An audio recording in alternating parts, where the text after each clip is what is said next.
سکھاتا کیا تھا؟ ہمیں کیا سمجھاتا تھا؟ مدینہ کی ریاست، مدینہ کی ریاست ہمیں سمجھاتا تھا۔ اور اس کے بعد حال کیا تھا؟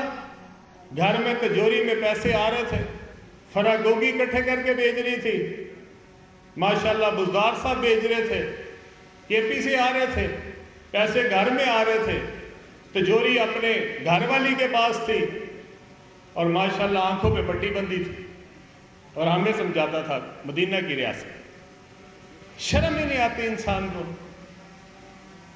جب پتا ہو کہ میرے گھر میں لوٹ کا مال آ رہا ہے، بے ایمانی کا مال آ رہا ہے، یہ ایسا کوئی گھر ہو سکتا ہے کہ جس کے گھر میں پیسے آ رہے ہو تجوری میں اور باقی کو پتہ نہ لگے؟ کوئی ایسا گھر ہو سکتا ہے کہ کوئی ایسا گھر ہے جس کے وچ تجوری بھری جا رہی ہوئے اور جڑا سربراہ گھر دا انہوں پتہ ہی نہ لگ رہا ہے؟ آپ کے گھر میں اگر ایک بیٹا بھی ایک موٹر سائیکل لے کے آتا ہے نا نہیں، تو باپ اس سے پوچھتا ہے کہ بیٹا یہ کہاں سے پیسے آئے ہیں، یہ موٹر سائیکل کہاں سے لیے تو نے؟ لیکن گھر میں اگر تجوریاں بھری جا رہی ہیں اور کوئی نہ پوچھ رہا ہو، تو اس کا کیا مطلب ہے؟ کہ آپ شامل ہیں اس کام میں، اس بے ایمانی میں، اس کرپشن میں آپ شامل ہیں۔ یہ ہو ہی نہیں سکتا کہ آپ کی اجازت کے بغیر آپ کے گھر میں پیسے اکٹھے ہو رہے ہوں، تجوریاں بھری جا رہی ہوں، پرانے بچے جو ہیں ان کو مال و اسباب ان کی ریل پہل ہو جائے، پرانے بچے جو ہیں وہ زمینوں پہ زمینیں خریدتے جا رہے ہوں، اور آپ کو پتہ ہی نہ ہو۔ وہ جو انٹیلیجنس ایجنسیاں وہ آپ کو کیا بتاتی تھی؟ وہ بتاتی تھی، یہ جو ہمارے آج آرمی چیف ہے اس دن کیا تھے وہاں پہ؟ وہ D G I S I تھے، اور انہوں نے عمران خان صاحب کے سامنے جا کے کیا کہا تھا؟ صرف ایک بات کہی تھی کہ آپ کے گھر میں بے ایمانی کا مال آ رہا ہے، وہ جو غبن ہو رہا ہے، وہ جو لوٹ مار ہو رہی ہے، جو پنجاب سے آ رہی ہے، یا وہ جو لینڈ مافیا کا سرگنا تھا وہ دے رہا ہے، وہ آپ کے گھر میں مال پڑا ہوا ہے۔ بس اتنی جسارت کی تھی انہوں نے کہنے کی۔ ان کو کہا آج ہی بدلنا ہے، آج ہی، آج اس دن اتوار کا دن تھا، انہوں نے کہا پیر کا انتظار نہیں کرنا، اتوار والے دن بدلنا ہے اس کو۔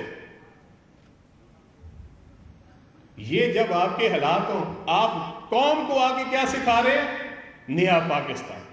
یہ نیا پاکستان فراگوگی نے بنانا سی، یہ نیا پاکستان بنا رہی تھی فراگوگی۔ اور میں نے کل کہا تھا، آج میں پھر کہتا ہوں، آپ لگائیں نا ذرا بزدار کو شوکت خانم کا انچارج۔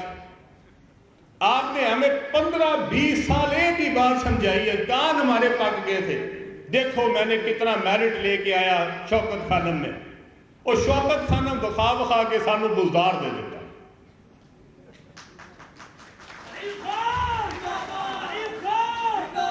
دکھاتا کیا تھا؟ دکھاتا کیا تھا؟ میرٹ ہوگا، انصاف ہوگا، امیر اور غریب کا فرق ختم ہوگا، ایک ہی کمرے میں امیر ترین آدمی بھی علاج کرائے گا اور غریب آدمی بھی علاج کرائے گا۔ یہی سکھایا تھا نا ہمیں۔ پھر اس کے بعد کیا ہوا؟ ماشاءاللہ ایک تو کہتا تھا اس نے 70 ارب روپے کا جنگلہ بس بنا دی ہے، ماشاءاللہ اس نے 70 ارب کی جنگلہ بس بنائی، حضور نے 80 ارب روپے کی جنگلہ بس پشاور میں جا کے بنا دی۔ ذرا یہ جو جنگلہ بس بنی تھی اس کے پیچھے کیا تھا؟ مال۔ اور کیا آپ کو شوق؟ کبھی آپ نے دیکھا ہے کہ کوئی دنیا میں کہ پلوں کے اوپر اپنا بسیں چلتی ہوں؟ یہ پل کے اوپر بس چلانے کی کیا ضرورت ہے؟ سڑک کافی نہیں چلانے کے لیے؟ اس لیے کیونکہ 70-80 ارب روپے کی جب بس چلتی ہے، 2 ارب روپے کی بس ہے اور 78 ارب روپے کی صرف یہ پلوں کی کاسٹ ہے، اسی میں مال بنتا ہے۔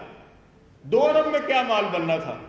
78 ارب روپے لگا دیے گئے، سب مل کے لگے ہوئے تھے۔ وہاں کا اس وقت کا جو سی ایم تھا وہ بھی لگا ہوا تھا،